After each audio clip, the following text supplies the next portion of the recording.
Hey there, I hope you are having an awesome day. Just wanted to thank you for visiting MrComputerScience.com. How to come up with the perfect book topic idea. Want to publish your own book? So many of my awesome subscribers over the years have asked for advice regarding their perfect book idea. If you would like my honest and humble 2 cents, my advice is always the same. It's to write the content that you would like to write. I know this goes contrary to what most other writers will tell you. They'll tell you to analyze what's in demand and to figure out what people want to buy. However, my experience in the world has not been pretty. Life can be tough. And life is often hell, especially for writers. Let me explain. My horrific experience in the world of entrepreneurship and especially writing. So many entrepreneurs and colleagues and friends that I've personally known have failed. I've also visited tons of Facebook groups, social media channels, and online marketing forums, and have read a never-ending array of horror stories from those who have failed with their startups. They haven't just failed. They have failed epically and dismally. It's commonly stated that about 90% of startups fail. It's a sad but true state of affairs, and it doesn't matter what type of entrepreneur we're talking about. There are endless horror stories of entrepreneurs who have failed dismally and epically across all niches and professions. Graphic designers, computer programmers, freelancers, affiliate marketers, teachers, bloggers, authors, writers, coaches. If you name it, there are countless horror stories of entrepreneurs who have failed trying to realize their dreams. The smartest and even the hardest working entrepreneurs have failed. So what chance do tiny, meager, small businesses such as us have? That's why the best advice I can give you when regarding what book topic you would like to write, it's to write whatever you want. Also ask yourself, what skills do you have that are in demand? Always check the biggest digital marketplaces, such as Udemy, ClickBank, and Amazon Kindle, to see what topics are popular at the moment. Are you skilled in a topic that's in demand? If so, then that is probably one of your best topics to write a book on. What knowledge do you possess?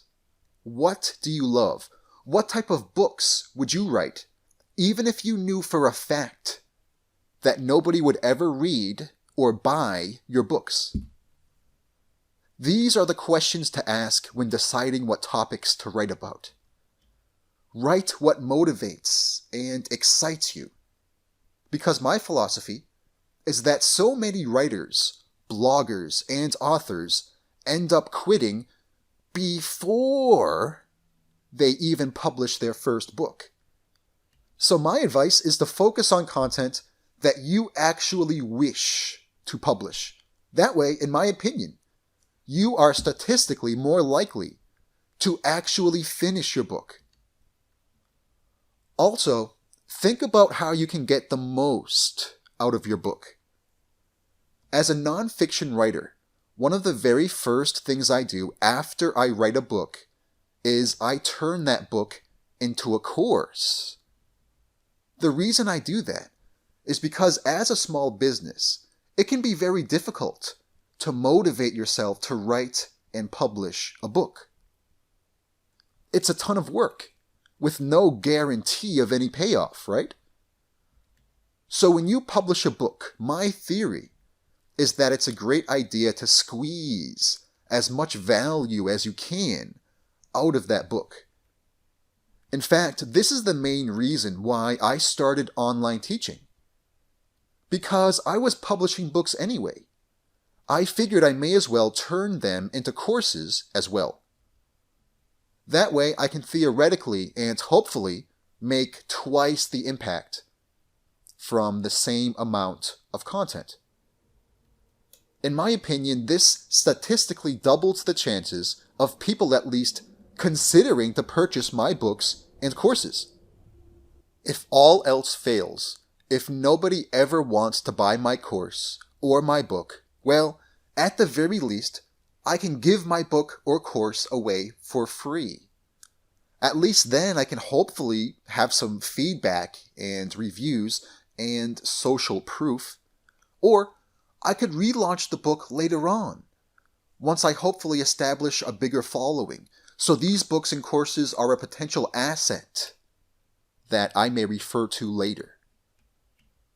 This is just my humble 2 cents after publishing many dozens of books. Most of them flopped, by the way. But at the very least, I still have lots of leverage and content to draw upon for my future promotions. Thank you so much for checking this out. Unfortunately, the majority of entrepreneurs, in my opinion, they end up failing. If you study and research these statistics, it's commonly agreed upon that around 90% of startups fail. This is truly a sad statistic. For that reason, I always advise my friends and colleagues to write books and to create content that they are actually interested in. That way, even if your books totally flop and fail, at the very least, you have a cool body of work that you are proud of, that you may refer to, and maybe even rekindle later on. At the very least, you can put together a portfolio for future prospects, clients, and even future employers. This is my own publishing philosophy, and I truly hope that it finds you well. As always, if you ever have any questions or simply wish to brainstorm, then please never hesitate to give me a buzz. I have always got your back. Until then, stay awesome, and please have a beautiful day. Cordially and humbly yours. This has been Mike D. Vincent of MrComputerscience.com, and I am signing off.